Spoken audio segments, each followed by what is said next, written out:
3, 2, 1. Di sini ada Dimas, bukan Antu. Kembali lagi di MSGP. MDGP. Matteo, Dimas, karena di sini Dimas. Grand Prix. Okay. Nomor 1. Tes adalah dulu kan? Welcome back from Mandalika. Thank you. Welcome back dari Neraka. No, not so much. Neraka dong, panasnya minta ampun kan di sana. For me okay. Panas kan? Banget, tapi sorenya adem banget. Ketika mataharinya udah redup, ya. Itu best banget. Tapi tahu nggak, waktu race itu terakhir Superbike, temperaturnya aspalnya 78 derajat. 78 itu bisa masakin telur loh. Iya. Tahu nggak? Saya langsung dapat komen saya nanya ke beberapa sepatu rider. Kamu meleleh nggak di sana? Enggak. pakai ban Pirelli juga ya? Oh iya, tapi belum support. Jadi enggak. Jadi kemarin tuh saya nanya, ini sebenarnya nanti sih dibahas, tapi kemarin sempat nanya beberapa karena kan ada sahabat saya Fisarin juga, ada Toprak juga kemarin sempat nanya. Dan beberapa di Supersport juga saya tanya. Jadi nanti kita jelasin secara detail semuanya aja. Karena kita agenda ini mungkin kita explain dulu adalah bit of introduction of Superbike, terus kita bicara test Valencia, habis itu full Superbike. Yes. Dan Supersport juga. Karena kamu terusin aja. Mungkin, tadi tanya apa tadi maksudnya? Mungkin ada tambahan sedikit ATC karena kan kemarin pembalap Indonesia dominasi juga. Nanti kan? kamu komen khusus untuk itu. Boleh. Tapi kamu tadi mau bilang apa? Kamu tanya apa? Sama Toprak, sama Gert. Jadi karena teman-teman kan semua yang nonton tahu, Om juga lihat ke aspal yang baru ini dari Itali. Dari apa? Negara Italia ya. Dari negara gelato. Negara Antu. Jadi di first day itu emang kalau kita lihat dari lap time itu benar-benar slower 4 second, 5 second more slower than November yang tahun lalu kan.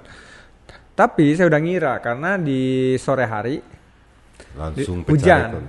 Di sore hari hujan dulu. Karena sirkuit ini baru deh dipakai track day sama beberapa event. Cukup. Tapi speed mereka kan enggak. Terus ban mereka kan bukan ban harian gitu kan. Jadi bannya itu nggak makan ke aspal yang mana itu kan aspal baru kan, jadi harus kita sikat dulu, harus kita pakai dulu gitu kan. Sikat kan kamu tukang kolam. Sikat nggak? Tapi naik kelas kan. Jadi terus tukang lap sekarang Kodarius. Tukang lap sekarang jadi promosi ya. Naik pangkat ya. Dikit. Terus beberapa rider high side. Sampai Iker nggak bisa juga. Hafiz juga sempat high side, terus ininya sampai dijahit. Philip Otel sampai di race-nya ada Balda di Supersport dan lain-lain sebagainya. Poinnya mereka bilang kalau baik lagi. Jadi yang abis hujan hari Jumat, hari Sabtu lap rekornya hampir dekat sama MotoGP. Cuma 0.3. 1.31.375. Nah, yang MotoGP 1.310. Ya, berarti dia Toprak itu bisa start dari first row. Tapi nggak bisa dibanding speednya gara-gara kondisi aspalnya itu kan. Tapi nggak tahu nih nanti kalau MotoGP masuk ke sini lap time-nya mungkin bisa 1.29 atau mungkin 1.28 gitu kan. Aku mau kasih sedikit introduction karena nomor 1 kita harus congratulate kembali. Ya. Dari jeda satu minggu, malah Ducati jadi juara dunia lagi. Champion Rosa lagi. Champione. Ya, jadi 11 tahun bro. 11 tahun dari terakhir sebetulnya Ducati juara dunia di Superbike. Carlos Checa. Tahun 2011. Dan itu adalah sesuatu yang terjadi yang besar karena kan Ducati itu mendominasi di Superbike sebelum-sebelumnya. Waktu dari start championship ini mulai tahun 1990 dengan Raymond Roche sebetulnya kan, dia kan langsung jadi juara dunia. Dan setiap 3 tahun dia dapat title biasanya. Jadi sebelum-sebelumnya kan memang Ducati fokus khusus di Superbike, di mana kan nggak ada di MotoGP.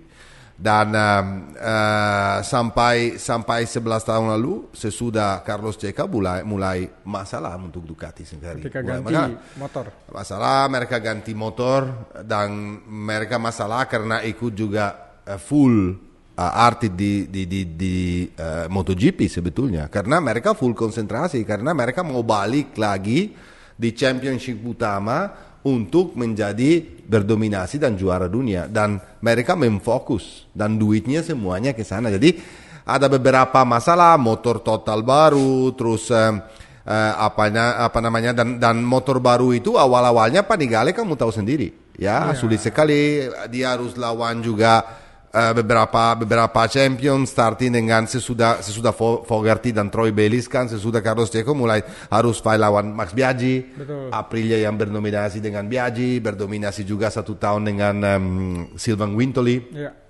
tester Suzuki. Sekarang dia kemana? Di Endurance ya. Tapi selesai juga. Iya, selesai juga. Terus dia pernah juga lawan Kawasaki yang super strong dengan Tom Six dan dengan Johnny Ray. Sesudah itu terakhir harus melawan Toprak Razgatlioglu dan dan selain itu kan Ducati pernah berdominasi total tahun 2019 dengan seorang namanya Alvaro Bautista yang sekarang ini jadi juara dunia. Tapi 11 race pertama berdominasi, habis itu dia struggle, hancur, lost the confidence dan jatuh mulu dan kalah championship itu. Jadi motor baru, project baru, dan punya pembalap yang enggak selevel mungkin, atau belum dewasa, belum cukup dewasa di dunia superbikes untuk jadi juara dunia. Tetapi sesudah punya kecewa di tahun 2019 dan pisah dengan Alvaro Bautista, bisa balik lagi dengan Panigale V4R, motor yang jauh lebih bagus daripada tahun 2019, dengan prestasi nggak di limit, di mana juga Bautista adalah Bautista yang berbeda. Mereka berdua mau satu sama yang lain. Mereka berdua mengerti bahwa Ducati tanpa Bautista dan Bautista tanpa Ducati kan nggak bisa jadi juara dunia. Karena Bautista sendiri terasa waktu pindah di Honda kan struggle sekali dengan motornya. Jadi itu adalah kombinasi yang paling cocok dan paling sempurna. Gigi Dell'Igna itu kerja keras sekali untuk membawa kembali juga Alvaro, dan Alvaro yang minta mau kembali juga, karena jangan salah bahwa Gigi Dell'Igna ini sayang sekali sama Alvaro karena pernah jadi juara dunia di kelas 125 tahun 2006 dengan Aprilia. Jadi semua kombinasi ini jadi perfect, sempurna untuk championship yang luar biasa. Jadi kita congratulation apa bahasa Indonesia? Ya, selamat kepada tim Ducati, kepada Alvaro Bautista untuk jadi juara dunia. Satu race sebelumnya dengan nilai cukup jauh juga. Ya, nanti kita explain detail soal race apa yang pun yang terjadi. Tapi sekarang kita mungkin pindah ke testing kemarin di Valencia. Karena kita mau bicara soal inovasi atau inovasi yang sedikit, karena belum semua inovasi belum sempurna 100%, karena ini tes pertama sesudah satu season yang sangat panjang. Di mana juga pasti pembalap semuanya capek, tetapi mereka di sini bisa pertama kali mengerti ya kalau motor baru 223, meskipun bukan semuanya yang coba yang 223, udah naik kelas, dalam artinya naik level atau improve atau tidak, atau perlu kerja ekstra keras sampai nanti bulan Februari, di mana mereka akan kembali full di Sepang, di Malaysia, untuk shakedown yang terakhir, untuk finalize motor kayak apa untuk season 2023. Yang pertama kita harus bicarakan itu adalah menurut saya Ducati lagi. Kenapa? Nomor satu karena dia juara dunia di mana-mana. Ya. Dan selain itu karena kemarin komen dari pembalap itu luar biasa. Komen dari Pecco Bagnaia, komen dari Enea Bastianini, dari Jorge Martin dan Johan Zarco. karena 4 orang ini yang coba motor baru sebetulnya, dan yang factory 4 orang ini yang akan pakai motor 2023 untuk season depan. Soalnya kan VR46 Racing Team, Muni Racing Team akan pakai versi tahun ini. Bukan jelek berarti ya, karena versi tahun ini jadi juara dunia. Jadi dengan dan tim Gresini juga. Tetapi balik lagi kepada factory team kemarin, kata-kata dari Pecco Bagnaia, meskipun dia bilang aku nggak cari atau mereka nggak cari single lap untuk time sheet yang kemarin harus dilihat dengan hati-hati. Bukan berarti motor di depan itu paling kencang, enggak, karena kadang-kadang mereka juga keluar dengan ban yang udah bekas, karena mereka itu malah cari sensasi atau mereka cari feeling yang lihat lebih banyak lihat pace daripada single lap. Karena tahu sendiri Dimas, kalau mau cari single lap itu kan pakai ban yang berbeda dengan compound yang berbeda yang cukup untuk 2 atau 3 lap lah bisa dibilang. Kalau kita cari pace biasanya itu lebih penting karena race itu adalah panjang ya, jadinya kan pace-nya itu sangat penting. Dan kemarin itu Pecco Bagnaia dan semuanya pembalap factory bilang bahwa motor ini step up, motor ini jauh lebih bagus daripada sebelumnya. Kalau bilang engine itu mungkin kecepatan tingginya sama aja, nggak improve di speed karena emang Ducati udah kencang, nggak perlu. Karena kadang-kadang orang pikir kalau motor paling kencang itu pasti paling bagus, itu juga enggak. Karena ini kita belajar dari waktu Filippo Preziosi, dengan terakhir dia selalu punya mentalitas yang pokoknya motornya harus kencang tapi nggak bisa belok. Karena jangan dulu juga Ducati beda. Chassisnya kan jadi satu sama engine, dan engine itu jadi frame juga, jadi chassis juga, dan itu sangat sulit di handle dan segala macam kemasalah yang terjadi, dan perlu gigi waktunya. Oke, dari Valentino Rossi tahun terakhir mereka udah balikin chassis yang Delta Box, tetapi atau chassis yang bukan tralis ya, bukan yang tralis yang biasa lagi, tapi itu semi hybrid waktu itu, di mana engine juga jadi part of the chassis dan motornya jadi kacau balau sampai Gigi Dall'Igna balik dengan GP15 dia udah mulai berubah total dengan motornya sampai sekarang ini. Dan selain mereka factory rider bilang bahwa selain lah power nggak lebih, tetapi handling power itu jauh lebih bagus daripada sebelumnya. Kalau kamu lihat GP22 sedikit liar engine-nya, sedikit sering kan dulu Pecco awal-awalnya dan juga Jorge Martin selalu komplain atau Johan Zarco bahwa rada liar motornya. Tetapi sekarang dengan elektronik ini, dengan engine baru ini, mereka bilang bahwa kecepatannya tetap tinggi, tetap sama, tetapi handlingnya dari engine sendiri itu lebih smooth, ya. Jadi nggak seliar sebelumnya, dan juga akselerasinya keluar dari tikungan sangat halus, dan tapi power benar-benar ditransfer di aspal, jadi pakai full power. Jadi ini sesuatu yang bikin Pecco dan yang lain-lain senyum. Dan selain itu bilang dari aerodinamis, karena kelihatan banget aerodinamis dari fairing total, bagian bawahnya, bagian depannya itu dan bagian belakangnya juga rada berbeda. Jadinya bilang bahwa fairing ini kan di mana Ducati pasti belajar di wind channel ini, wind tunnel mereka belajar dengan komputer juga gimana dan bagaimana supaya flow-nya dari angin itu makin sempurna. Kenapa itu penting? Penting untuk stability, supaya motornya nggak goyang sama sekali, dan di braking juga. Dan mereka bilang bahwa semua inovasi ini step up. Jadi ini adalah clear message kepada kompetitor yang lain bahwa kerja keras, lakukan sesuatu karena Ducati nggak tidur. Ya. Jadi dan saya juga senang sekali lihat juga meskipun yang di timesheet yang paling kencang itu adalah Luca Marini dengan GP22. Kenapa ini benar bisa terjadi? Gini, seperti tahun lalu, waktu awal-awal season, waktu Pecco Bagnaia pakai GP22, dia tuh nggak langsung serah sama motornya, nggak langsung dapat feelingnya kan. Di mana malah Enea Bastianini awalnya mendominasi.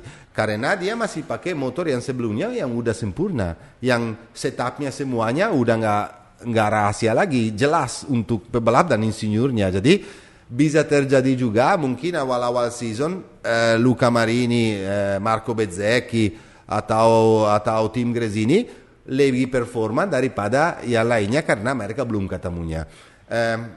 Yang positif juga dari kemarin itu menurut saya debut dari Alex Marquez di tim Gresini. Yeah. Dia langsung senyum. Saya rasa itu anaknya nggak tidur hari sebelumnya, atau mungkin dia tidurnya di luar pintu garasi tim Gresini, ya tidurnya di situ ya. Masih di Valencia Track. Ya, di Valencia Track di luar lagi ditaruh apa namanya? Bawa sleeping bag. Sleeping bag ya, dan dia tidur di situ tunggu sampai siapa yang pertama yang datang yang bukan rolling door supaya saya bisa apa namanya lihat. Dan lucu banget dia udah pakai juga suitnya yang warna hitam sama biru muda, apa namanya pokoknya lah the next fashionable ya. Motornya juga hitam semua dengan nomor 73, dia sangat biru dan dia tuh langsung bisa dapat feeling, dia senyum langsung, dia bilang aku senang sekali ini motor bisa belok. Dia bilang begitu, ini motor bisa belok, jadi dalam artinya beda jauh daripada motor yang sebelumnya, di mana punya segala macam masalah dengan front handnya ya. Dan aku juga mau jelaskan nanti ya kalau kita bicara soal Yamaha apa fungsinya dari winglet yang belakang ya, karena banyak orang lihat itu bilang dinosaurus, bilang dinosaur tail mereka, atau ada yang bilang rhino tail, ada yang bilang segala macam istilah, tapi semuanya nggak tahu sebetulnya fungsinya apa, karena ada fungsinya, nggak mungkin orang taruh sesuatu tanpa ada fungsinya. Nanti kita explain kepada orang, karena saya yakin yang kebanyakan orang di rumah itu mungkin nggak tahu fungsinya dari itu. Tapi sebelum itu dari kita bicara sedikit tentang Aprilia. Oke. Kenapa Aprilia? Karena dia leading kemarin juga. Dengan Maverick Viñales P2, Oliveira itu lumayan, Alex Espargaro juga di depan, P5 kalau saya nggak salah ya. Jadi top 5-nya ada 3 orang. Ada tiga Aprilia. And ini mungkin mereka kemarin belum banyak inovasi yang dibawa, cuma dari elektronik, memang ada beberapa. Tapi itu cukup untuk bikin Maverick Viñales senyum. Dia bilang itu motornya enak sekali, rapi banget. Itu sebetulnya sesuatu yang sangat aneh bisa dibilang Dimas, karena waktu di race Aprilia malah dua-duanya punya masalah dan nggak finish, dan waktu di testing kan super luar biasa. Saya rasa sedikit masalah juga di Alex Espargaro di weekend itu, sedikit pressure dia ya. Ya karena dia dan meskipun dia punya technical failure dan segala macam. Oke lah, Aprilia mungkin belum sempurna se Ducati, tetapi mereka kerja extra keras dan kelihatan bahwa sekarang ini motor kedua sesudah Ducati justru Aprilia, dan kemarin mereka perform. Yang kabar yang paling gembira untuk Aprilia sendiri adalah dari Miguel Oliveira, karena dia kemarin kalau aku lihat beberapa video, karena kan kita kalau subscribe ke MotoGP.com kan sampai akhir season, karena kamera masih di sana gara-gara bekas race sebelumnya, kita bisa nonton cara dari 6 jam lah ya, malah live di mana saya lihat Miguel Oliveira membawa motor, ingat saya kayak di Moto2 ya, kayak motornya udah kenal banget, padahal pertama kali dia naikin, oke lah dia pindah dari V4 ke V4, oke lah itu nggak begitu sulit, beda sama Alex Marquez meskipun dia bagus banget dan beda 0.6 dari Luca Marini, tapi Alex Marquez benar dari V4 juga ke V4, tetapi beda sekali motornya, dari motor yang nggak bisa di handle, nggak bisa di ini, ke motor yang tiba-tiba belok dan sempurna. Dan saya yakin bahwa Alex adalah salah satu pembalap yang tahun depan akan bersinar. Dan Miguel Oliveira senang sekali, dia bilang oke lah kalau motornya aku super senang, mungkin timnya karena timnya baru juga, artinya RNF team adalah tim lumayan lama banget sih, enggak dari Petronas, tahu sendiri, pernah jadi runner up 2 kali dengan Fabio Quartararo dan Franco Morbidelli, berarti mereka punya insinyur dan manajemen yang top sebetulnya. Tapi kalau mereka ini pindah dari 4-cylinder online ke pada V4, mereka sendiri, Zellenberg sendiri bilang kemarin ini beda sekali, Karena apa, bautnya aja semuanya totalnya beda sekali dibanding before, dan aerodinamis dan segala macam Aprilia beda sekali. Tapi Oliveira dan Raul Fernandez pula bilang bahwa kita akan, Raul Fernandez juga senyum-senyum kemarin. Ya, dia itu sedang, meskipun timingnya belum dapat, tetapi dia bilang, ini pertama kali saya enjoy membawa MotoGP. Ya. Jadi ekspektasi kita juga untuk tahun depan itu adalah Aprilia adalah tetap ada di papan atas. Yep. Dan saya nggak setuju dengan karena Alex kemarin juga top 5. Saya nggak setuju kalau dia bilang ini untuk saya adalah tahun terakhir di mana bisa perform. Kalau dia punya mentalitas itu salah, Dimas, karena mentalitas itu harus berbeda, karena kemarin aja after testing dia masih bagus banget, dan saya yakin bahwa dia kan orangnya berolahraga, kamu tahu sendiri. Dia super healthy, super fit, super healthy, dan motivasinya dia tetap harus jaga supaya tahun depan masih bisa fight, malah dengan 1 tahun. Dan katanya juga Aprilia yang baru ini yang akan nanti dibawa di Sepang itu katanya step up banget. Jadi aku senang sekali dan tunggu. Ya, yang sedikit tidak senang kemarin, sebelum bicara kita dari Yamaha, kita bicara KTM dulu, motor Eropa dulu kali ini. Oke, KTM itu kemarin juga bawa beberapa inovasi, termasuk tail belakang, lebih narrow, terus ada beberapa inovasi di fairing, di aerodinamis. Kenapa? Karena justru KTM ini harus kerja ekstra keras untuk single lap. Kalau speednya sih dia ada, kalau engine sih super very powerful. Betul. Tetapi masalahnya KTM dari aerodinamik, karena dia itu struggle di braking, struggle di entering. Kenapa struggle? Karena kalau motornya kurang stabil, ini balik lagi ke aerodinamik. Itu di braking kan motornya kan move. Sementara yang lain seperti Ducati dan Aprilia di mana inovasinya tinggi sekali soal aerodinamik, malah kalau kamu lihat mereka waktu braking jauh lebih diam dibanding KTM. Jadi mereka harus kerja ekstra keras, dan saya yakin karena mereka punya pembalap juga top banget ya. Meskipun Brad Binder tetap di atas, Brad Binder udah tahu motornya, dia adalah pembalap yang top sekali. Kalau kita bicara debut dari Miller kemarin, ya rada sedikit struggle. Dan ya dia juga perlu waktu, karena especially dari aerodinamis ini. Dan saya yakin bahwa Miller ini akan bawa banyak kepada KTM. Pasti. Karena KTM itu belanja banyak dari Ducati. Iya. Bukan cuman Jack Miller. Adalah Francesco Guidotti sebelumnya, Giri Buola. Ya, Giri Buola ini adalah insinyurnya dari Enea Bastianini diambil juga.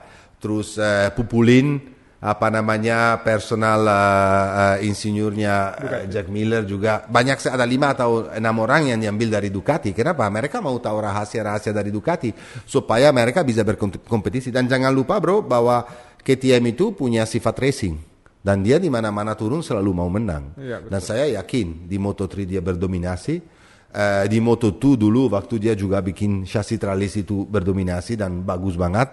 Di off-road leader, di MXGP itu adalah motocross dunia, dia selalu leading, selalu menang di kelas 250, di kelas 450, di rally dia super juara, pokoknya you name it, di mana-mana KTM berdominasi. Jadi dia datang di sini di championship ini untuk tujuannya cuma satu, untuk menjadi juara dunia. Dan saya yakin bahwa, dan mereka pintar sekali karena investasi mereka bukan cuma di tim, tapi di rider juga. Sementara mereka ambil kembali juga Pol Espargaro kan, di mana kemarin dia satu orang yang waktu selesai lap pertama dia geleng-geleng kepala karena dia super happy. Dia bilang aku meskipun timingnya belum ke sana, tapi dia udah super happy karena dia balik lagi di tim sebelumnya, kerja sama dengan orang yang sayang sama dia banyak sekali. Untuk pebalap ini penting karena kemarin di Valencia, bro waktu di Malaysia juga aku lihat Pol Espargaro frustasinya to the top. Ingat gak waktu di Malaysia? Aku lihat dia datang dengan skuter waktu habis race, dia buang helmnya, dia marah-marah, dia bilang bad words, ya udah nggak senang banget di timnya. Jadi kalau pembalapnya aja bisa mendapat feeling yang berbeda dengan timnya, itu udah bantu banyak sekali. Karena kalau kamu bisa ajarin orang bahwa kalau kamu udah balap di tim yang nggak welcoming kamu, atau kamu nggak senang di situ seperti di tim Asia dulu, rasanya kan udah down sebelum juga turun di track. Karena suasana di dalam tim itu nggak membantu. Ya, nggak bikin motivasi. Ya, jadi aku lihat Pol Espargaro sangat bermotivasi. Augusto Fernandez dia debut di atas KTM dengan baik ya, lumayan loh bro. Itu dari 3 sekon bisa turun sampai 317. Iya ya, jadi terakhir berapa? 1,5 sekon ya, kalau saya nggak salah ya, atau 1,2 ya. Udah lumayan sih. Terakhir dia itu 1,6 ya. Bagus lah. Ini dia pertama kali ya turun, dan kemarin saya lihat juga beberapa video dia membawa motor rapi sekali. Bagus, dia kayak udah nyatu juga. Iya, nyatu juga, dan dia stylenya. Dia tuh sampai 70 lebih lap, dan dia bilang, wah ini gila. Kalau coba MotoGP ini aku kemarin nggak mau turun-turun karena lagi enjoy banget, meskipun saya nggak ngerti apapun karena elektronik komplikat. Dicoba satu-satu. Iya, dicoba semuanya complicated banget, tapi aku enjoy banget. Dan adalah rahasia pertama di balapan adalah enjoy, bro. Iya, nomor satu adalah enjoy. Nanti yang lainnya bisa diselesaikan. Tapi kalau kamu awalnya nggak enjoy, seperti saya rasa Raul Fernandez waktu pindah dari Moto2 ke MotoGP dengan tim KTM Tech 3 itu dia nggak enjoy, dan dia nggak mau. Dia udah mulai championship dengan negatif, dengan nggak senang, dengan berat. Dan kalau kamu lakukan itu nggak mungkin kamu bisa perform, kamu tahu sendiri. Iya. Oke. Sekarang balik lagi ke motor Japan. Startnya dari Yamaha. Okay. Yamaha di mana Fabio Quartararo sangat kecewa. Fabio Quartararo komplain lagi, bilang bahwa engine ini nggak ada improvement sama sekali, malah top speednya sama persis kayak yang lama. Sebetulnya saya di sini bro sedikit bingung. Karena waktu habis tes Barcelona dan tes di Misano ya.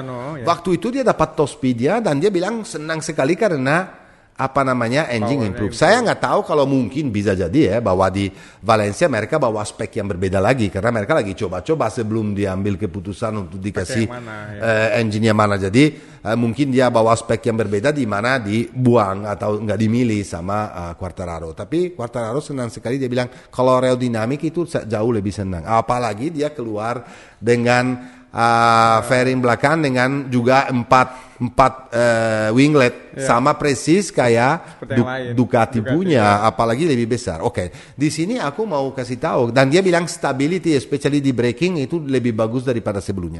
Kenapa dia bilang begitu? Di situ aku mau kasih tahu kepada orang di rumah apa fungsinya dari winglet di belakang itu. Kalau orang bilang mungkin nggak ada fungsinya, ada fungsinya supaya kalau di very hard braking dia itu nggak naik-naik, malah bantu motor supaya push down di belakang. Ya.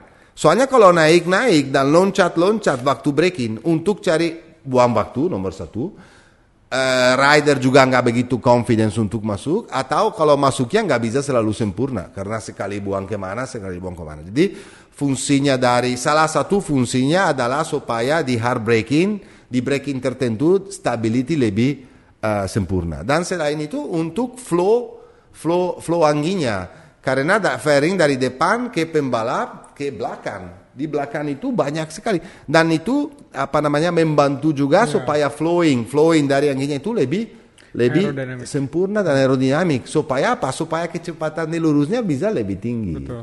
Nah itu adalah kenapa. Dan Fabio berarti adalah pesan dari Fabio Quartararo sendiri kepada Yamaha, kalau mereka mau perform tahun depan, bukan lawan cuman Aprilia doang, Ducati doang, tapi lawan Aprilia dan lawan KTM. Karena terakhir ini KTM kelihatan strong, dan KTM ini punya pembalap top banget. Jadi seperti Jack Miller dan Brad Binder ya, dan mereka harus, dan Pol Espargaro pasti akan mau kasih 110%, karena Pol Espargaro itu bukan pembalap yang kaleng-kaleng bro. Sebetulnya dia punya speed, dia juara dunia Moto2 dengan Sito Pons, jangan salah. Betul. Jadi harus kerja keras. Yang kemarin lebih bingung sekali adalah Honda. Yang bikin saya bingung sekali dari Honda, dari statement dari Marc Marquez. Marc Marquez waktu selesai tes bilang, dengan motor ini kita nggak akan bisa jadi juara dunia. Ini statement yang berat, bro. Ini statement yang berat. Kenapa? Karena dia nggak senang. Oke lah, kalau Honda mulai berprestasi sedikit lebih baik tahun ini, waktu Marc Marquez justru balik. Benar nggak bro? Betul banget. Tapi nggak bisa, market selalu bilang, aku nggak bisa kalau mau ikutin Ducati atau Aprilia atau apa, mau buka throttle sedikit lebih untuk supaya pace-nya sama, mereka bisa belok kalau saya jatuh. Aku nggak bisa punya corner speed mereka. Aku di braking juga stability kurang, entering kurang, rolling speednya kurang, akselerasi kurang karena banyak spinning. Karena power Honda ada, jangan salah. Cuman kalau power itu nggak bisa dipakai waktu keluar dari tikungan karena spinning, artinya apa? Buang waktu. Kalau buang waktu juga apa kecepatannya tuh berkurang. Betul. Bukan karena nggak ada power, karena nggak bisa transfer power itu di aspal, di gripnya supaya kecepatannya bisa top. Jadi meskipun inovasi yang dia bawa lumayan banyak, dia juga punya fairing yang berbeda, di belakang fairing motornya beda, dia punya exhaust pipe yang tinggi, yang satunya yang di atas itu lebih panjang supaya bisa mendapat speednya, supaya torque-nya membagusin torque-nya motor. Tapi dan katanya yang orang yang lihat mereka dari Japan itu kirim parts untuk dicoba itu banyak sekali. Itu bukan kabar baik, Dimas. Iya, kalau banyak sekali partnya mau dicoba, karena mereka nggak tahu arahnya, karena mereka nggak tahu kemananya. Itu bahaya. Jadi saya rasa bahwa insinyur Honda yang di Jepang itu nggak bisa istirahat dan nggak bisa tidur. Karena Honda pasti kan nggak mungkin bisa balik kaleng-kaleng. Dia selalu berprestasi dan Honda adalah motor yang paling sukses di balapan motor. Ya, di mana-mana dia selalu berdominasi dan bermenang. Ya, jadi kalau Marc Marquez nggak disediakan motornya, Marquez itu adalah pembalap manusia juga. Dia juga adalah pembalap top sekali. Kalau dia bisa perform top 5 terus kemarin dan naik podium, cuma karena punya kelebihan. Tapi nggak bisa kalau dia orangnya nggak cukup untuk itu. Dia nggak cukup untuk podium. Mark itu mau jadi juara dunia. Untuk jadi juara dunia harus dorong lebih daripada seharusnya. Dan jadinya harus dikasih motornya yang sesuai dengan karakteristik pembalap ini supaya, dan mereka harus kerja juga untuk Alex Rins dan Joan Mir. Oke lah, kalau dari mereka kemarin nggak banyak komen. Kenapa? Karena nomor satu, untuk mereka tuh stepnya itu jauh sekali sendiri. Kenapa? Dari 4 cylinder online mereka pindah ke V4. Jadi mereka punya PR sendiri bahwa harus belajar karakteristik dari motor. Dan mereka kemarin lagi adaptasi. Jadi belum membawa motornya kepada limit. Karena kekurangan dari motor itu adalah kalau di limit. Kalau kamu lagi membelajar motornya beda bro, lagi beradaptasi. Tapi kalau kamu mau push untuk start di depan atau untuk kualifikasi atau untuk punya pace, itu beda cerita. Jadi saya yakin sekali bahwa seorang Rins itu pula pindah dari Suzuki ke Honda cukup kaget kemarin. Meskipun ekspresi dari dua-duanya nggak kelihatan karena mereka baru pindah di tim yang berbeda dan nggak mungkin langsung bikin statement yang enggak karena mereka. Tapi Rins bilang, aku ada di sini, dia bikin statement karena aku mau menang, karena saya tahu bahwa saya punya speed untuk menang, dan kita nggak ragu soal itu karena kemarin aja dengan timnya kayak begitu, dengan nggak ada inovasi lagi, dengan tahun yang sangat sulit untuk Suzuki, dia bisa 2 kali juara. Jadinya dia tahu, tetapi dan dia bilang juga satu statement lagi, kalau saya yakin dan saya percaya sekali dengan Marc Marquez sama tim, karena Marquez itu adalah pembalap yang punya pengalaman luar biasa di Honda, dan saya yakin dia bisa kasih tahu kepada mereka apa yang kita perlu untuk aku yakin bahwa Marquez bisa kasih tahu. Kalau mereka bisa lakukan atau tidak itu beda ceritanya. Jadi kita nanti harus tunggu juga bulan Februari untuk melihat di Sepang, benar-benar kita di situ bisa lihat mereka motor Japan ini ada di level mana.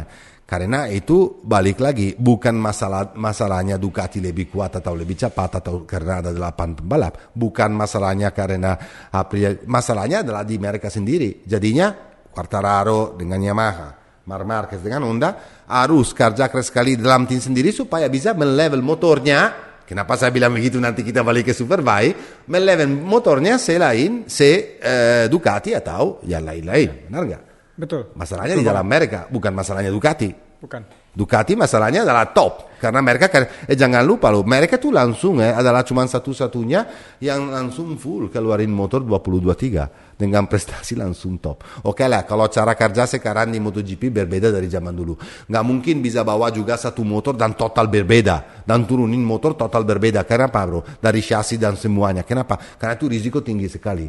Karena untuk mendevelop MotoGP itu perlu waktunya. Jadi mereka harus start dari apa adanya, tapi bikin improvement di mana motor bisa maju. Karena sekarang teknologi MotoGP udah di sini.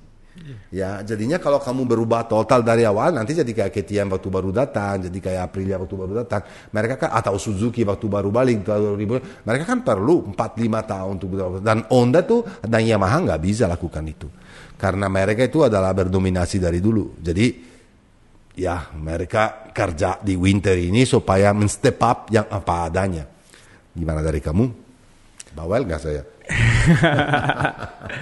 Ya, apa namanya, kemarin tuh interesting banget sama yang moving dari salah satu dari Suzuki ke Honda, terus juga apa namanya Oliveira yang langsung ada di top 5 dengan motor barunya Aprilia, terus juga dari Alex Marquez yang mana yang tadi Om Matteo juga bilang dia improve dan happy banget dari apa namanya motornya bisa belok, handlingnya dia super suka dan motornya torque kecepatannya bagus gitu kan. Itu salah satu kode juga untuk ke kakaknya kali di tahun berikutnya. Terus juga dari Pol Espargaro yang super happy first lap yang sampai kayak dia champion gitu kan.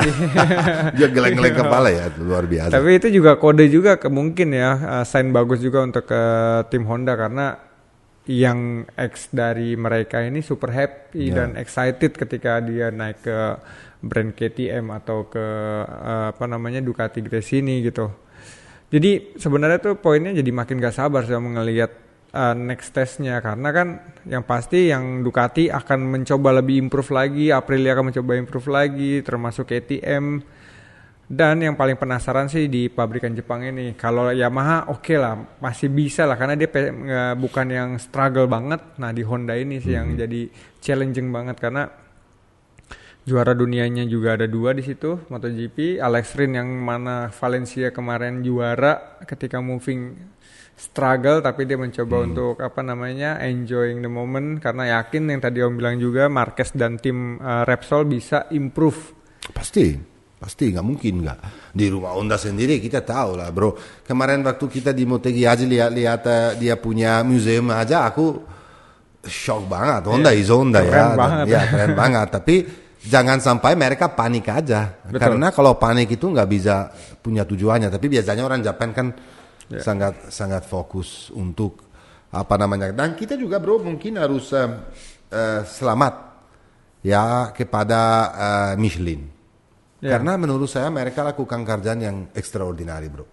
Ya, dan mereka itu adalah 29 rekor yang mereka pecah tahun ini. Bukan cuma di pole position, mereka pecah rekor semua track, tapi juga dari distance, dari jaraknya race. Kalau misalnya dulu satu race selesai, aku kasih contohnya 45 menit, tahun ini bisa 40 menit atau bisa 43 menit. Jadinya di mana-mana long distance race mereka lebih cepat, lebih kencang, dan banyak juga nggak hancur. Jadi menurut saya Michelin lakukan kerjaan yang super top. Oke lah, di tesnya di Valencia mereka belum bawa ban baru. Kenapa dia Piero Talamasso sebetulnya yang responsible Michelin MotoGP bilang kita nggak bawa ban baru khusus untuk, meskipun kita punya, nanti kita akan bawa, dia bilang di tes Valencia. Kenapa nggak dibawa? Karena mereka harus coba motor baru, karena ada inovasi baru, karena baru selesai championship. Jadi kita mau kasih feeling aja sama motor baru dulu, karena kalau kebanyakan dicoba dengan cuma satu hari tes itu nanti kebanyakan. Dan Piero Talamasso kemarin juga bilang bahwa sebetulnya inovasi baru dari Michelin untuk tahun depan adalah ban depan. Ban depan mereka akan keluarin yang medium hard, yang compound yang baru total, rada sedikit lebih keras. Kenapa dilakukan itu? Dia bilang karena memang struggle kita dan masalah kita sekarang di bagian depan. Karena dengan semua fairing, hero fairing ini, kan ketegangan di roda depan kayak pada aspalnya kan jauh lebih berat dibanding sebelumnya. Jadi mereka siapkan satu compound baru di mana mereka rasa bahwa dengan compound tertentu pasti pembalap lebih senang karena stability-nya waktu breaknya pasti lebih bagus dan juga wearing bahasa Indonesia kehabisan kehabisan dari ban depan itu lebih sempurna lah, jadinya nggak habis dan lebih bisa kasih feeling kepada pembalap supaya bisa push lebih banyak. Jadi kita terima kasih lah bro sama Michelin untuk semuanya ini. Oke, kita sekarang start dan saya maunya kita start dari Super Ducati tapi sebelumnya Rossa Team Aruba yang beda. Yang saya baca kemarin dan saya lihat bahwa itu sangat bikin Ducati satu tim yang satu keluarga yang super adalah seorang Gigi Dall'Igna datang ke sana dan Paolo Ciabatti langsung cabut dari Valencia balik ke Italia dulu terus langsung datang ke Indonesia. Dan itu tripnya nggak dekat. Tahu sendiri dari Italia langsung ke Malaysia. Jadi itu adalah sesuatu banget menurut saya ya. Nomor 1 Gigi Dall'Igna sama Paolo Ciabatti direkturnya kan datang khusus untuk menghormatin seorang Alvaro Bautista karena itu untuk Alvaro penting menurut saya.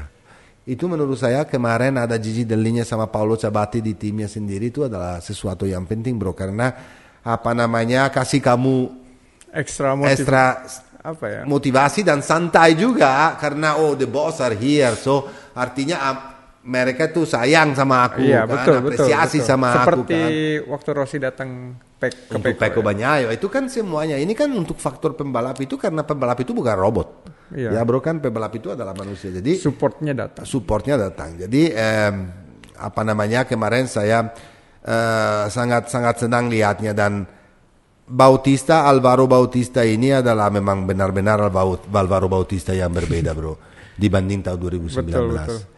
Kalau ditanya sama dia apa bedanya Alvaro Bautista 2019 sama Alvaro Bautista 2022 ini, dia jawab itu. Bedanya adalah bahwa dulu saya kencang sekali dengan motor Ducati itu, tapi saya nggak tahu kenapa bisa kencang begitu. Dia bilang gitu. Tapi kalau dengan motor ini aku kencang sekali, tapi saya tahu. Ya, dia tahu limitnya. Saya tahu limitnya, saya ngerti kenapa saya bisa kencang begini dan itu adalah bedanya. Kenapa? Dan egonya dia juga berbeda. Dia itu kalau kamu bisa analisa satu season ini dari dia itu orangnya adalah di mana dia nggak selalu maksa untuk menang. Betul banget. Zaman dulu dia maksa untuk menang mulu, dia nggak mau tahu. Meskipun di race 2 kemarin saya sempat kaget. Saya mau bilang mau kemana ini orang waktu mau coba gangguin toprak ya. Tapi berbeda, jadinya dia di mana nggak bisa menang dia senang dengan posisinya, di mana dia bisa taking dan menang dia pasti menang. Ya betul banget. Dan dengan overtake-nya juga kadang-kadang ekstrem, di limit, bagus sekali. Makanya saya nggak setuju sekali kalau sering dibilang bahwa dia menang gara-gara Ducati kencang dan ini nggak juga. Itu juga kombinasi seperti tadi kita bilang antara pembalap dan motor. Karena kalau misalnya di MotoGP 8 Ducati itu semuanya berdominasi di depan. Kalau di Superbike tidak ada bro. Yang di Superbike yang ada berdominasi total dari awal season sampai kemarin di Mandalika cuma Alvaro Bautista aja. Yang selalu naik podium kecuali di Silverstone di race 1 di mana dia bikin kesalahan Alvaro Bautista doang. Dan waktu di Silverstone itu adalah turning point untuk Alvaro karena tahun 2019 dia menang 11 race in a row sampai Silverstone. Di Silverstone jatuh mulu, dari Silverstone jatuh mulu. Dan dia habis total. Jadi waktu kemarin sebetulnya kalau kamu tanya sama saya, waktu di Silverstone pertama kali jatuh saya takut. Aku bilang jangan-jangan jadi seperti dulu. Dan tapi di race berikutnya dan abis itu di Barcelona dia race 1, sprint race sama race 2 satu dapat full hat-trick. Oh di situ saya bilang enggak, ini adalah Bautista yang berbeda. Bautista di mana cuman bikin satu kesalahan tahun ini bro. Dari dia sendiri ya. Beda dari waktu kemarin ditabrak dan jatuh gara-gara Johnny Ray di Asen. Itu bukan kesalahan dia ya. Tapi kalau di Asen, bukan di Asen di Manikus. Di Manikus di Prancis ya. Itu kesalahan dari Johnny sendiri. Iya. Jadi kesalahannya cuma satu dan abis itu dia balik lebih strong daripada sebelumnya. Betul. Dan kalau misalnya kemarin Toprak bilang aku paling bagus karena di Mandalika tunjukin bahwa tiga-tiganya race-nya aku juara. Ya. Sebetulnya saya nggak setuju bro. Karena Alvaro Bautista pressure-nya ada. Alvaro Bautista, kamu tahu sendiri, lihat aja Pecco Bagnaia di Valencia. Lihat aja zaman Casey Stoner jadi juara dunia tahun 2007. Dia selesai ke-8 juga race terakhir. Kenapa? Karena pressure itu terasa. Tapi Alvaro luar biasa. Di race 2-nya, dia fighting kayak orang gila lawan Toprak beberapa lap kan. Ya, dan di overtake dan leading juga. Di mana saya juga di situ sebetulnya sedikit upset dan marah, bilang kenapa kamu lakukan itu, nggak penting, nggak penting. Tapi dia bilang habis itu tapi waktu saya leading aku nggak terasa comfortable. Dia bilang karena kebanyakan pikiran udah masuk di dalam kepala saya, di mana juga aspalnya kalau salah lain sedikit aja pasti bisa jatuh, ya. Jadi menurut saya dia lakukan weekend yang sempurna. Di race 1 selesai kedua, di sprint race dia nggak mau ambil risiko. Dia tahu bahwa keempat itu nggak mau ambil. Dia bisa overtake. Dia udah bikin kesalahan. Locatelli di overtake terus dia lebar. Habis itu dia mundur 2 second terus kejar lagi. Ya lap terakhir udah nempel lagi. Tapi dia ngambil risiko karena dia tahu bahwa dia punya speed untuk di race 2 selesai di posisi nomor 2. Meskipun pressure-nya itu pasti ada. Dia sendiri bilang, waktu start itu di race kedua itu saya itu udah mulai shaking juga. Pastilah bro. Iyalah. Pressure untuk jadi juara dunia ya itu luar biasa. Dan kita harus angkat topi. Angkat topi sama Alvaro karena dia tunjukin kepada orang bahwa dia tuh udah dewasa. Beneran dewasa. Dia kemarin pakai pengalaman. Kan pengalaman pembalap ini gila loh bro. Dari tahun 2006 itu jadi juara dunia di kelas 125. Di mana sebetulnya tahun 2005, tahun sebelumnya dia gagal. Dan dia bilang, dia pernah cerita bahwa aku sebetulnya nggak punya seat untuk tahun 2006. Kalau bukan gara-gara Gigi Dall'Igna yang sekali lagi percaya sama aku dan ambil saya di Aprilia dan saya langsung bisa bayar kembali dengan kejuaraan dunia, ya itu aku mungkin karir saya zaman dulu udah selesai di situ. Dari 2125 ke 250 juga aku masih ingat fightnya lawan Hector Barbera dan Marco Simoncelli itu antara 3 setan itu luar biasa bro. Di MotoGP dia selalu perform. Ya dari Suzuki terakhir terus di Team Avintia. Dia selalu top 10 ya atau top 5. Terakhir waktu dia Avintia malah top 5 tuh. Jadi ini pembalap yang punya pengalaman, pembalap yang sangat fast, pembalap yang di mana kemarin pengalamannya keluarin semua. Jadi untuk Ducati sekarang masih ada satu PR lagi untuk jadi Constructor Championship. Mereka leading tapi belum pegang gelar. Jadi nanti bisa jadi juara di Phillip Island. Di mana berharap bahwa seorang Michael Ruben Rinaldi di mana kemarin sebetulnya apalagi di waktu di kualifikasi di Super Pole dia dapat starting dari P9, terus di race 1 juga selesai P6, di sprint race juga jelek. Jadinya menurut saya dan juga orangnya kecil dan enteng sekali Marlon. Jadi kalau kita mau bicara soal ini sekarang sebelum kita bicara race-nya yang kemarin, kalau banyak sekali orang bicara soal arus, sekarang kan ada isu baru, ya. Kemarin saya baca interviewnya dari Toprak, dia bilang, kenapa Ducati harus senang-senang dengan V4R yang baru katanya lebih kencang dan lebih bagus daripada sekarang. Nggak usah senang-senang dulu. Ya karena dia kan masuknya kan maunya peraturannya supaya dikasih beratnya sama apa namanya ya minimum weight beratnya di pada motornya dia pasti dilaksanakan dan menurut saya itu salah sekali bro. Kamu tahu kenapa? Beda. Kalau kamu pembalap berat, kamu tuh punya weight bahasa Indonesia apa? Berat yang dinamik. Artinya apa? Di mana kamu pindah, enak banget kamu pindah. Jadi beratnya pindah dengan kamu.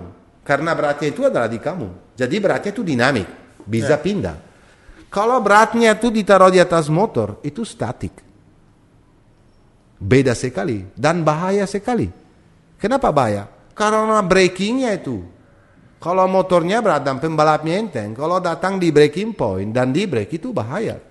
Kalau jatuh motornya bisa kemana? Benar gak? Betul. Itu saya nggak setuju sama sekali. Itu menurut saya sesuatu yang nggak benar. Dan selain itu, kalau Scott Redding segede itu dan setinggi itu, atau Loris Bas, atau Danilo Petrucci, itu bukan kesalahannya dari Alvaro Bautista, atau dari Dani Pedrosa, atau dari pembalap yang dimana kemarin aja Toprak bisa menang tiga-tiganya race. Kemarin aja menurut saya Yamaha nggak pelan. Iya betul. Kalau menurut saya di babak kedua season Superbike ini malah Yamaha awalnya struggle, tapi terakhirnya nggak juga, ya. Dan satu cerita lagi, mereka bilang oke lah kalau kita nggak kasih beratnya di atas motornya, mungkin kita rendahin power dari Ducati. Ini juga menurut saya nggak masuk akal, bro. Excuse. Ya karena kamu step back. Kenapa kamu mau mensabotasi bisa dibilang motor orang lain. Lo sendiri yang kerja keras sekali untuk membawa motor kamu punya di level itu. Masa KTM sama Yamaha nggak bisa lakukan itu? Beda. Apa bedanya antara Ducati sekarang sama mereka? Ininya. Betul. Ininya bro. Ducati menginvestasi terus, punya insinyur paling bagus. Audi mensupport terus dengan elektronik dan wind tunnel. Yeah. Mereka kerja keras sekali. Jangan lupa bro, V4R baru yang Ducati Panigale itu udah ready loh.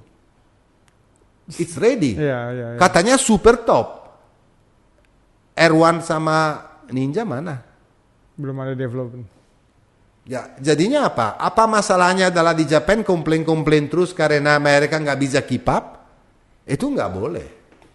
Kalau kamu mau mempartisipasi di satu kejuaraan dunia penting seperti Superbike, lo yang kerja sendiri keras di rumah sendiri untuk membawa power kepada level. Betul. Nggak ada yang di MotoGP nggak ada yang terjadi kayak gitu. Terus Toprak lagi kemarin komplain kita lihat bahwa di kelas 300 itu Brazil taruh minimum weight. 300 men, power kemana itu? Itu sangat kecil. Ya. Nggak berefek sebanyak, meskipun menurut saya salah juga itu. Nggak berefek dengan motor besar, dengan weight itu yang bikin bahaya juga. Jadi saya berharap bahwa mereka nggak lakukan ini. Saya total lawan. Dan beberapa pembalap di forum juga bicara. Salah satu yang nggak setuju juga Pecco Bagnaia.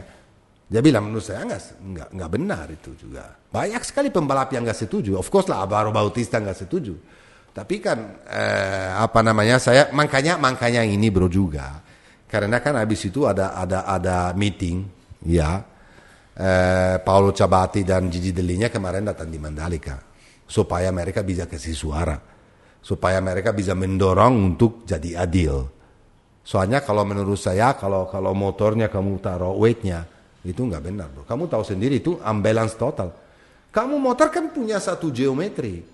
Dan bagian beratnya itu di atas motornya kan dibelajarin khusus. Betul. Bukan sembarangan belakangnya beratnya berapa, depannya bukan.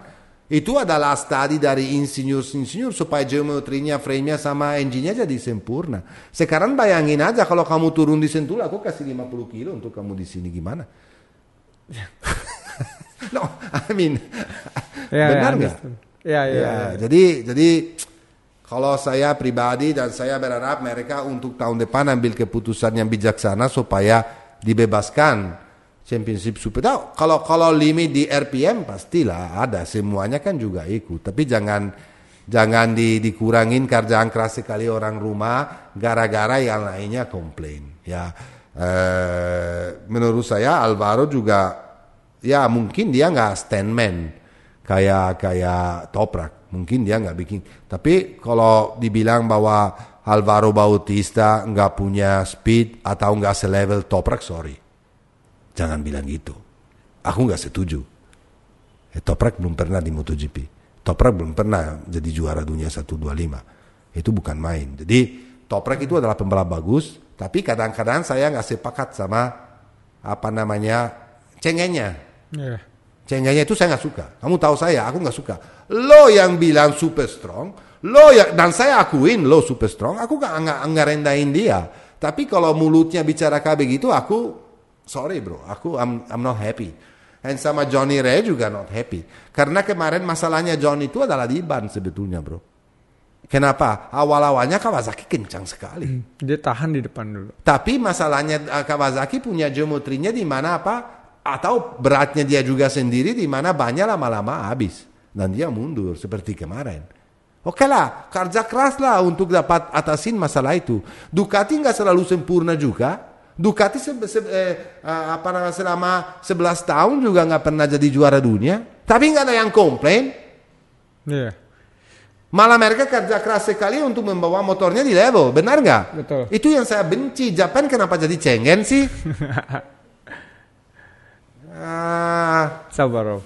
Kita nggak jadi dibawain gelato nih. Jadi kita nggak jadi dibawain gelato nih. Nggak jadi dibawain gelato loh Dimas. Oke, Dimas kasih tahu dong sedikit apa yang pendapat kamu kemarin waktu dari Supersport. Kamu boleh bicara juga ya karena boleh. Tapi kemarin kita dapat juara dunia juga, jangan lupa di Supersport kan. Dominic Algeter.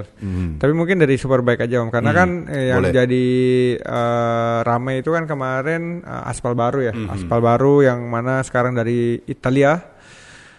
Di FP1 itu semua rider World Superbike itu komplain dari masalah grip.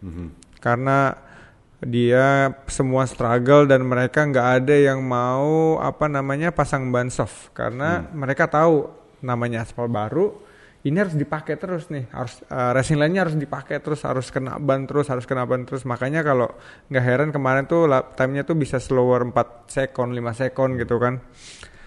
Terus juga saya nanya sama sahabat saya Hafiz Harin juga sama Toprak juga kemarin karena kita udah sering kontekan juga. Dia bilang, ya kalau kita stay on the racing line, it's okay. Tapi untuk di FP1 ini super slippery. Dan outside racing line is super slippery. Jadi kalau udah di outside racing line, makanya ada banyak yang high set, termasuk Iker Lecuona kan di FP1. Terus ada Hafiz juga yang Iker sampai nggak bisa ikut race. Hafiz ada jahitan juga di dagu. Dia bilang, jadi kalau kita outside racing line nih, kita overshoot sedikit, tapi on banking, kita harus touch the throttle 5-10% supaya engine brake-nya itu nggak jadi bikin motor high side. Dan sering sekali juga saya lihat kemarin waktu tikungan mereka sering koreksi ya.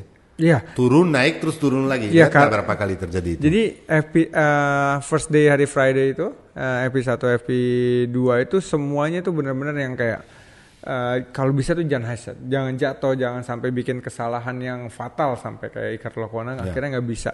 Karena dia sebenarnya kencang banget kan di situ. Ya benar. Nah terus di FP2 mereka udah mulai improve nih dari yang tadi 36 Toprak 37 kecil, Iker dan Bautista 375, akhirnya improve jadi Bautista nih ke 33.6, Toprak 340, Rinaldi 345. Karena improve si tire-nya ini nempel udah mulai kena ke aspal kan, jadi gripnya naik. Gripnya tuh udah mulai ada gitu, tapi nggak bisa keluar racing line. Makanya ada yang komen kemarin kan kalau jadi track ini cuma ada 1 meter doang.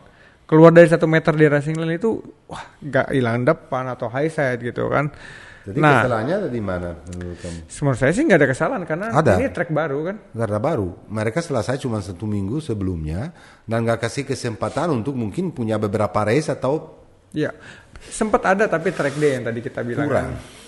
speednya kurang. Bannya juga bukan ban beda karena bukan Pirelli. Terus mungkin racing line-nya juga bukan pakai racing line yang di balapan. Tapi ketika sore hari ketika kita kemarin di Mandalika itu hujan. Dan saya yakin dipanggil Barara nggak? Hah? Dipanggil Barara nggak? Barara datangnya weekend ya. Karena kalau datang dari hari Jumat gajinya makin banyak kan. Jadi top of the paddock ya. Jadi saya yang datangin hujan tuh. Jadi hujan datang, saya udah bilang besok pasti akan improve. Kenapa? Karena ini cleaning tracknya yang panasnya super hot banget, udah ban meleleh, terus belum ada racing line juga, belum ada grip di track. Terus bener aja pas FP3 Toprak bisa buat 3-2-2, sedangkan dia bikin gap 1 second tuh sama Locatelli dan Bautista. Nah dari sini saya udah bilang nih, kalau tracknya kayak Mandalika yang masih agak slippery, terus agak kotor, saya yakin nih Toprak juara. Tapi Bautista juga nggak akan tinggal diam karena dia pengen kunci gelar juaranya di motivasinya beda. Kalau karena gini bro, kalau Toprak itu nggak punya pilihan. Dia kalau mau tetap punya harapan supaya championship ini bisa dibawa sampai Valencia, dia harus selesai satu. Phillip Island. Untuk ke Phillip Island, dia harus selesai satu bro. Di race 1 harus satu, di Super Pole, di sprint race harus satu, dan di race 2 harus satu. Kalau mau mengharap bahwa di Phillip Island nanti masih bisa dengan harapan mungkin dengan kondisi aspalnya segitu licin, dengan panasnya segitu tinggi. Karena jangan lupa juga dia lawan Oppa loh. Iya, jangan banyak komplain. Mr. Bautista mau bulan depan mau jadi 38. Tapi abis itu pas di Super Pole ini dia itu yang tadi kita sempat bahas di awal, dia lead 1 second dan cuma 0.3 dari MotoGP lap time. Ya benar. Berarti kan aspalnya bagus. Ya berarti motornya juga kencang. Sorry ya, saya tajam hari ini karena capek dengar soal Ducati ini. Okay. Tapi bannya beda, komponnya beda. Tapi kalau kita lihat dari improvement aspal yang dari tahun sebelumnya sampai kemarin yang dipakai itu ya berarti dia nggak copot-copot. Nggak ada sama sekali. Nggak, jadi aspalnya itu kan waktu hari Jumat hari Sabtu saya track walk kan. Saya lihat itu aspalnya tuh emang lebih rapat. Kalau yang sebelumnya itu emang lebih renggang, tapi kayak si kerikil pasirnya tuh gampang keangkat. Tapi kalau yang ini setelah dipakai siang dan sorenya itu masih nggak ada kayak aspal naik gitu. Naik 78 loh temperaturnya. Tapi nggak ada yang copot-copot. Dan kenapa dibikin lebih rapat? Supaya airnya bisa mengalir lebih cepat kalau hujan. Nggak stay di situ. Jadi jadi kita angkat topi lah sama Mandalika ya. Improve sama Mandalika, sama government Indonesia, sama semua pihak yang involved di Mandalika supaya aspalnya minimal jadi lebih bagus. Level dunia, level MotoGP. Ini kan karena kalau kita selalu komplain dan selalu siap untuk menjelekin langsung. Tapi kalau untuk bilang good job, terima kasih, gak pernah. Ya, diam semua. Karena ekspektasi cuman selalu harus bagus. Tidak juga. Kita berterima kasih. Harus apresiasi. Dan angkat topi sama semua pihak yang sesudah punya masalah waktu di MotoGP kerja keras sekali untuk membawa level track Mandalika di top level. Di mana nanti kan belum selesai kerjanya. Saya dengar satu hari mau dipindah juga pitnya, mau jadinya di dalam. Saya dengar akan lakukan itu juga. Mungkin area-area yang untuk merchandising dan shopping mungkin belum sempurna. Tetapi kata teman saya aja, kamu ketemu Roberto, partner saya, dia bilang kemarin, wow, waktu di pit kemarin beda. Itu bagus sekali, level tinggi. Improve banget. Jadi mereka kerja keras, orang-orang kerja keras. Jadi kita jangan selalu komplain, cuman juga Matteo support mau juga dong. Ya terima kasih dong sama mereka. Nah sekarang balik lagi ke race 1 karena race 1 ini emang Toprak tuh kayak dominasi karena kayak saya lihat tuh Bautista mungkin masih agak sedikit unconfident kayak the grip, tapi dia tetap maintain untuk finish kedua karena dia tahu dia punya speed dan dia sebenarnya bisa kejar si Toprak, tapi dia playing yang itu karena balik ada 3 race kan. Benar bro, balik lagi kepada mentalitas yang tujuannya saya jadi juara dunia, bukan menang race. Bukan juara race. Kalau di Phillip Island ya beda. Dia akan all out di Phillip Island. Di Phillip Island mau menang. Di mana tahun 2019 dia ratakan race 1 sprint race sama race 2 yang menang siapa? Bautista. Jadi dan dia masih punya tujuannya jadi constructor championship. Champion. Dia jadi itu, punya tujuannya itu. Jadi apa namanya kalau bisa analisa kembali Super Toprak, aku angkat topi sama Toprak karena memang kemarin punya cuma satu pilihan dan pilihan itu lakukan. Dia punya lap record, pecah lap record, betul. Dekat sekali jadi di Super Pole top, di race 1 top, di race 2 top, di sprint race top, di race 2 top. Jadi kalau saya harus angkat topi. Yang cuma saya kurang senang bacoknya. Bacoknya itu seharusnya dikecilin dikit ya.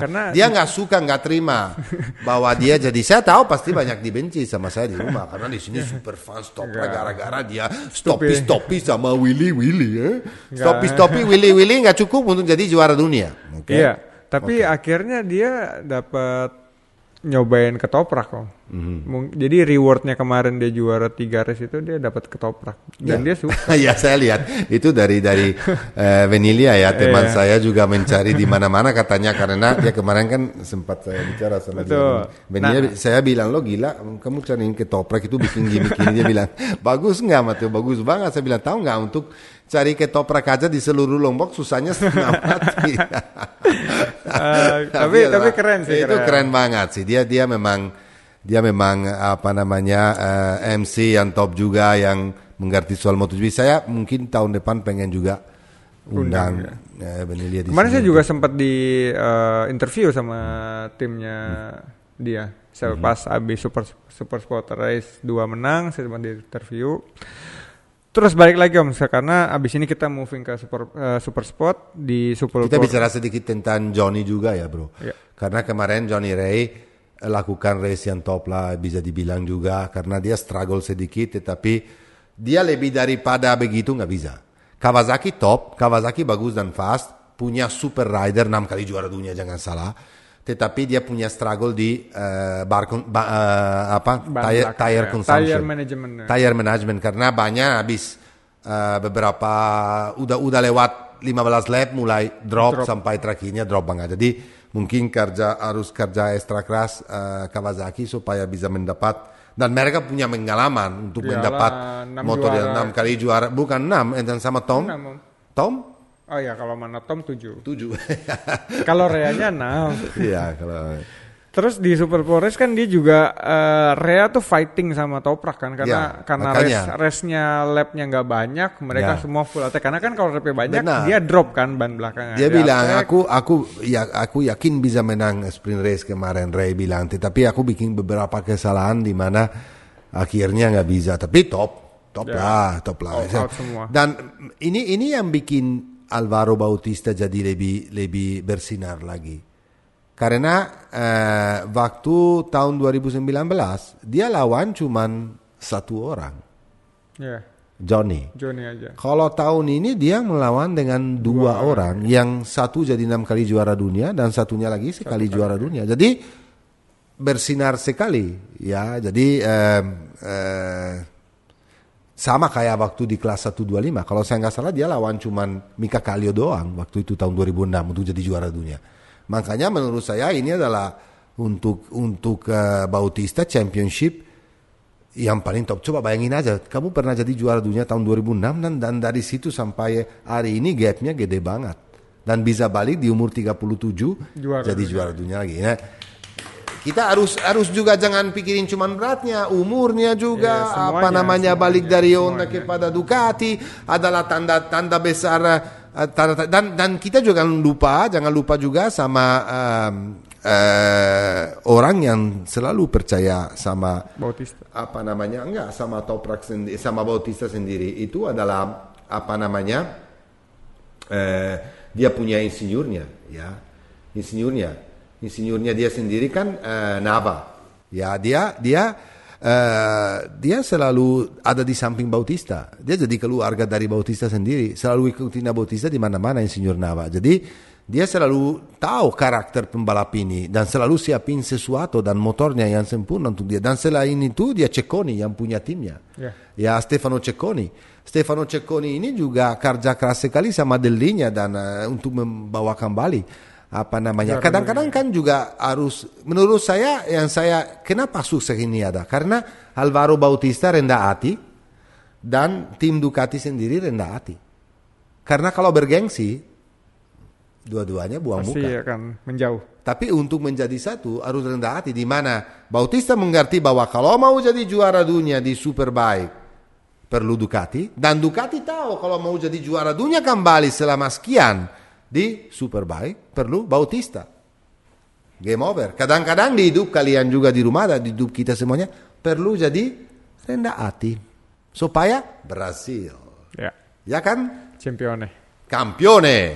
Dai, andiamo sekarang Dimas bicara soal Supersport. I leave it to you karena it's your baby. Supersport kamu ngerti banget. Dan selain itu Asian Challenge Cup. Jadi kemarin kalau nggak kita dimarahin habis kalau kita nggak bicara soal beda. Jadi kemarin di Supersport Domi itu kayak udah yakin, udah enjoy banget bakal ngunci gelar juaranya di Indonesia dengan gapnya, karena kan dia sempat mampir juga ke teman saya di Bandung main harimau tuh Arsyad, terus dia sempat mampir Jogja juga pas lagi race 1. Emang kemarin itu kongres juga buat MV Agusta karena kan setelah pecah telur juga akhirnya senang ya kemarin Tuli jadi juara race 1 jauh lagi ya. Jadi unfortunately Balda yang masih mau ngunci gelar juara sampai ke Phillip Island dia harus high side dan he lose confidence in race 2. Jadi Dominic Hargeter dia juga struggle sebenarnya di race 1 karena dia nggak mau sampai crash juga dan dia tetap di posisi keempat ya, finish fighting sampai last corner dia take over posisi keempatnya. Dan dia jadi champion di situ dan race 2-nya amazing, dia bisa bawa P1 juara pertama di race kedua. Tapi yang selain itu yang salut juga Onco konsisten di podium, walaupun kita lihat kan Kawasaki kan nggak terlalu banyak pembalapnya dan developnya gitu kan di super sport class, dan juga jadi menang race 1 race 2 itu 3 pabrikan berbeda. Yang pertama race 1 MV Agusta, Ducati, Caricasulo sama Kawasaki. Di race 2 ada Yamaha, Dominic Hargeter, Manzi, Triumph dan Can Onco lagi di Kawasaki. Dan satunya juga yang kita harus mengerti kenapa gagal seperti Balda gagal tahun ini karena nomor 1 dia pindah dari Moto2 ke tahun pertama di Supersport, di mana banyak beda total.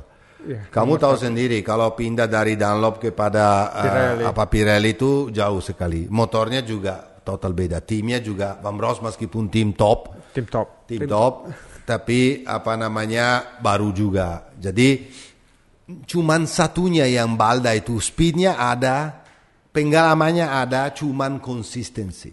Balda itu adalah pembalap yang all or nothing dan sering sekali jatuh. Kalau dia bisa membelajar supaya konsistensi bisa kembali, betul. Pasti gelar juara dunia di Supersport sangat possible, karena juga tahun depan Dominic naik kelas. Balda juga. Balda dengan tim GMT jadi 94 ya. Jadi seharusnya sih dia stay 1 tahun lagi mungkin. Harusnya. Untuk kunci gelar dulu di Supersport. Karena kalau pindah langsung dan apalagi tahun depan itu setan semua. Kemarin karena sempat ngobrol sama Fabio, tim Evan Bros. Dia mau keep Balda, tapi Balda mau step up ke Superbike. Tapi di Superbike tahun depan pasti bakal kompetitif karena Remy Gardner datang ke GRT, terus juga Dominic dari 2 kali juara dunia main di tim GRT juga. Pasti selalu ada Toprak Ray dan Alvaro Bautista, Michael Ruben Rinaldi, El Bocha. Ya, jadi oke. Jadi tahun depan kita berespektasi championship yang super dari Superbike. Super dari Superbike. Di mana saya juga sekali lagi lihat entusiasme dan cara memanage Superbike dari Dorna luar biasa, karena aku lihat sendiri orang Indonesia kemarin banyak sekali bisa dibawa podium, bisa salam shake hand sama Paolo Ciabatti sama lebih friendly lah, lebih friendly, dan berharap juga bahwa tahun depan Dimas bisa turun di Supersport. Ini yang kemarin salah satu misi tersendiri ketika datang ke Mandalika. Tetap ada opportunity-nya, tapi kalau bahasa saya tunggu jalur langitnya, Om. Jadi akses spesialnya ini yang lagi ditunggu. Maksudnya berdoa sama yang di atas supaya didapat akses. Aku berdoa juga. Siap. Untuk kamu. Terima kasih. Jadi during this month bulan ini kita fighting, nanti ke depannya kita lihat akan seperti apa. Terus terakhir yang terakhir kamu harus bicara soal ini. Mau ngucapin selamat buat Veda Pratama sama nama kamu ya Pratama. Enggak, karena anak pertama. Jadi itu anaknya Kalau kamu Eki apa? Eki Pratama. Kalau dia? Veda Pratama. Ya sama dong. Dua-duanya Pratama. Ya, kita sama-sama Pratama dan orang Indonesia. Sama-sama Pratama. Terus kita sama-sama bawa bendera merah putih, Om, yang pasti. Ya, yang jelas itu. Terus kalau saya balap sekarang saya juga bawa bendera merah putih. Oh iya dong. Ini masalahnya nggak ada satupun yang ngajak saya balap.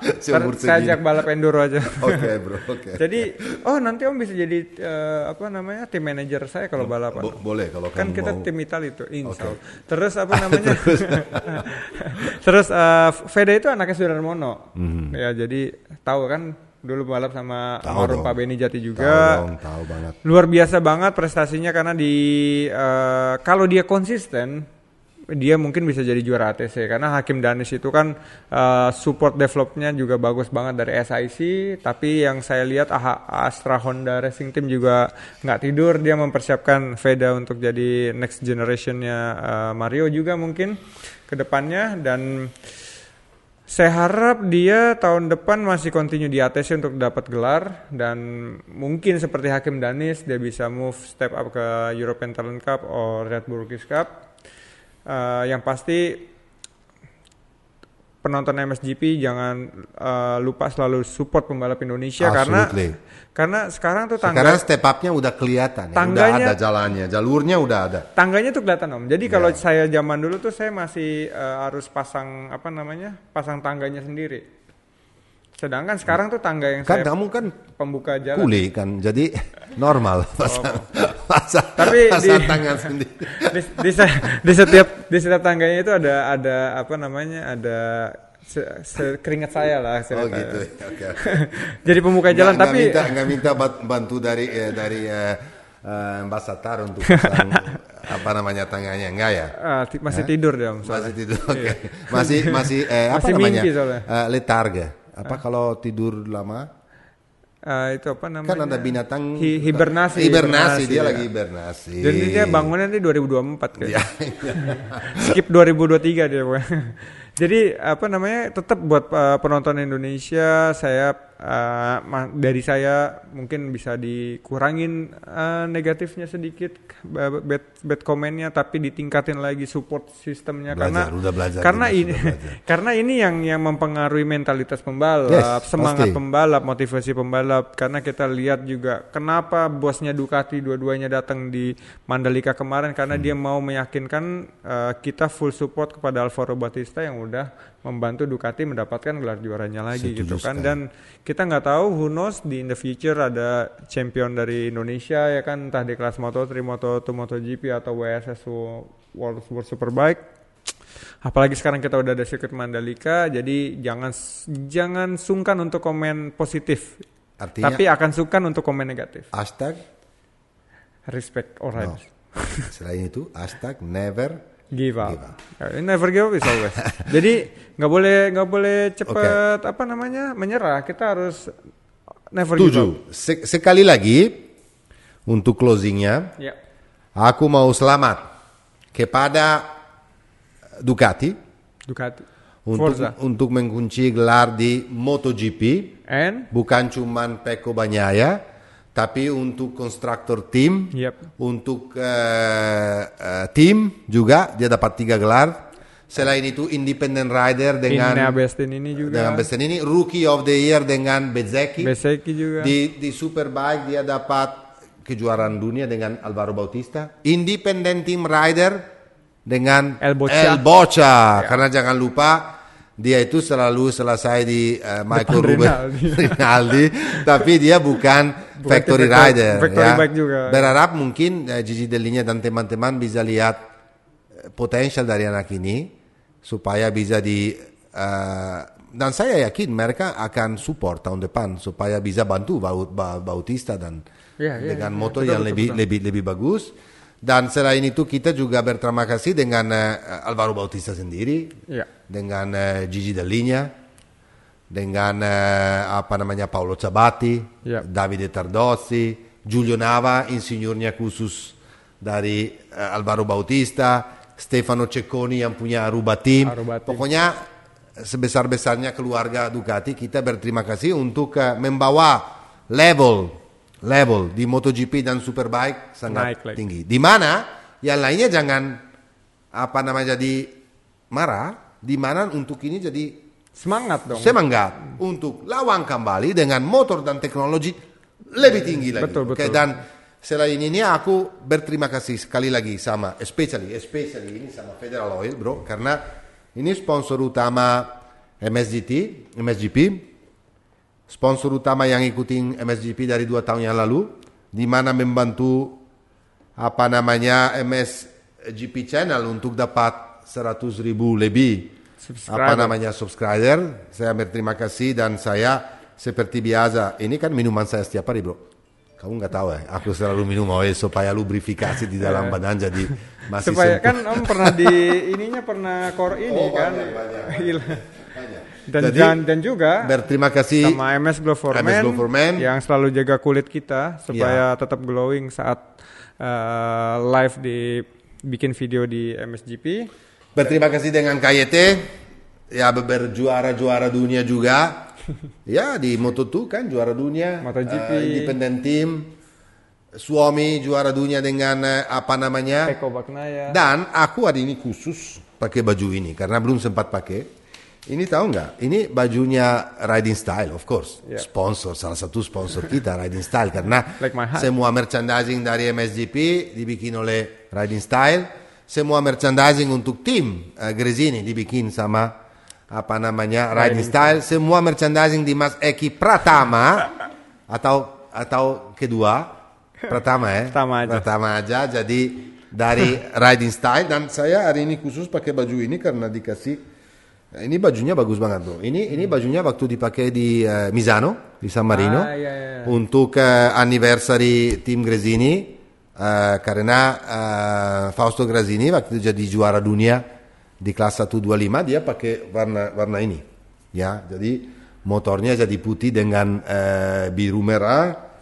Jadi di sini ada juga semua sponsor kelihatannya. Simple ada tapi Gresini Racing, Italia. Ducati pasti, terus ada Italia, Wonderful Indonesia, satu sponsor, Federal Oil, NMS Glow for Men, banyak sekali sponsor kita juga.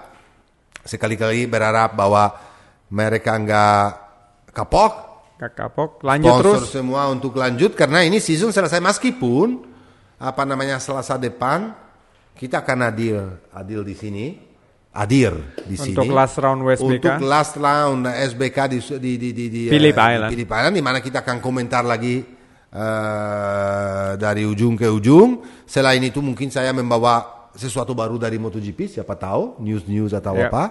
Dan jangan lupa selalu subscribe, dan komen, silakan komen kepada MSGP. Jangan kapok support kita, dan karena kita juga selalu kerja super hard, super keras untuk bagi informasi kayak Matteo Dimas dan orang yang involved di MSGP nggak pernah ada weekend. Jadi aku nggak bisa pergi-pergi jalan-jalan weekend seperti kalian kiri kanan karena setiap kali ada race Matteo dari hari Jumat sampai hari Minggu dari pagi sampai malam di depan TV with cappuccino baca-baca komen dan segala macam kerja ekstra keras ini. Tapi saya berterima kasih sama kalian semua karena selalu subscribe dan mensupport, oke? Jadi ciao. Ciao. Forza Ducati. Forza Alfa.